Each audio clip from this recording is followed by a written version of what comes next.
Kalyan Ram Nandamuri family background నుంచి వచ్చిన తనకంటూ ప్రత్యేకమైన గుర్తింపు తెచ్చుకున్నాడు. ఎప్పుడు ఇమేజ్ బిల్డప్స్కు పోకోకుండా సరికొత్త కథలతో ప్రేక్షకులను అలరిస్తూనే ఉన్నాడు. తాజాగా ఈయన తన పుట్టినరోజు సందర్భంగా బింబిసార సినిమాకు సంబంధించిన ఒక అప్డేట్ ఇచ్చారు. అయితే వశిష్ఠ ప్లేస్లో కొత్త దర్శకుడితో ఈ ప్రీక్వెల్ చేస్తుండటం టాక్ ఆఫ్ ది ఇంట్రెస్ట్గా మారింది. బింబిసార 2 కళ్యాణ్ రామ్ నందమూరి హీరోగా వశిష్ఠ దర్శకత్వంలో చేసిన బింబిసార సినిమాతో మంచి హిట్ అందుకున్నాడు. ఆ తర్వాత సినిమా అమిగోస్, డెవిల్ సినిమాలతో పలకరించాడు. ఈ సినిమా స్టోరీలు బాగున్న బాక్సాఫీస్ దగ్గర సరైన విజయాలు అందుకోలేకపోయాడు.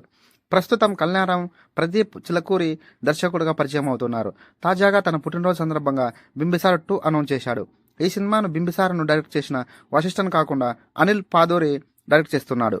అయితే వశిష్ఠను కాకుండా రొమాంటిక్ సినిమా డైరెక్టర్ అనిల్ పాదోర్ని ఎందుకు తీసుకున్నట్టు గుసగుసలు వినిపిస్తున్నాయి. అయితే ఇద్దరి మధ్య క్రియేటివ్స్ డిఫరెన్స్ల వలన కారణంతో ఈ సినిమా నుంచి వశిష్ఠ తప్పుకున్నట్లు సమాచారం. మరి అనిల్ పాదోరి ఈ సినిమాను ఎలా డీల్ చేస్తారన్నది ఆసక్తిగా మారింది. అయితే ఈ సినిమాను సీక్వెల్ కాకుండా ప్రీక్వెల్ను తెరకెక్కిస్తున్నాడు. అయితే బింబిసార కథ ముందు ఏం జరిగిందనే కాన్సెప్ట్తో ఈ సినిమాను తెరకెక్కిస్తున్నాడు. మొత్తంగా బింబిసార ప్రీక్వెల్ను ఎలా ఉండబోతుందనే ఆసక్తి నెలకొంది. మొత్తంగా బింబిసార తర్వాత ఆ రేంజ్ సక్సెస్ కోసం కళ్యాణ్ రామ్ వెయిట్ చేస్తున్నాడు. హీరోగా కళ్యాణ్ రామ్కు ఇది 22వ సినిమా, నటుడుగా 25వ చిత్రం కావడం గమనార్హం. మరోవైపు కళ్యాణ్ రామ్ నిర్మాతగా పలు సినిమాలను తెరకెక్కిస్తున్నాడు. నిర్మాతగా దేవరా, డ్రాగన్ సినిమాలకు నిర్మాతగా వ్యవహరిస్తున్నారు. మొత్తంగా ఈ సినిమాలతో కళ్యాణ్ రామ్ హీరోగా నిర్మాతగా సక్సెస్ అందుకోవాలని కోరుకుందాం.